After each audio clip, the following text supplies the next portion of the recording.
Is there a connection between kennel cough and humans? When people hear their dog coughing away, it not only sounds a bit weird, it can be very concerning as well. This is because coughing is mainly associated with humans. The truth is that there is not a big difference between dogs and humans when it comes to respiratory infections. Dogs suffer from respiratory discomfort as well. There has currently been some concern over the relationship between kennel cough and humans. While the possibility of an infection traveling between animals and humans may at first appear confusing, there is research that supports this is indeed the truth. Humans with a weak immune system are prone to human bordellosis. Although this condition is not common, it is not rare either, and its effects cannot be ignored.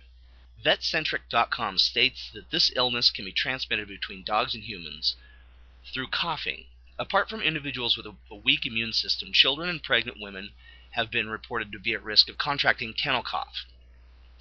This disease is caused by a bacterium known as Bordetella brachycepta. This bacterium can be compared with the Bordetella pertussis bacterium that leads to whooping cough. Some scientists argue that there exists no relationship between kennel cough and humans, as they hold the belief that there is no possibility of humans contracting these types of diseases. Transmission of kennel cough air is known to be the main transmitter of kennel cough in humans. Those individuals living in dirty and poorly ventilated areas are more vulnerable to this disease than those that live in well-ventilated areas. Therefore, it is important to ensure that your environment is clean. In addition, humans should avoid interacting with infected dogs.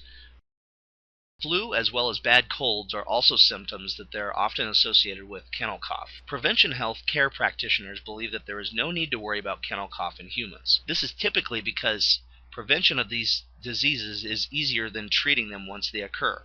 Those who would like to avoid going through the troubles of being infected with kennel cough should avoid interacting with infected dogs, since the illness is airborne in nature. In case you believe you cannot avoid interacting with dogs, then you should consider vaccinating them. Although some scientists argue that there is no correlation between kennel cough and humans, we can see some people having the same symptoms as their dogs do after interact with them while they had kennel cough. The use of antibiotics has proven to be effective for treating kennel cough in humans. In order to control mild symptoms, patients are advised to use cough suppressants. Using steroids is highly discouraged, for they weaken one's immune system. From these facts, it is clear that kennel cough has led to deterioration of health among humans and dogs. We hope this short video has been informative about kennel cough in humans. To learn more about kennel cough in humans, as well as some remedies, click on the link below this video.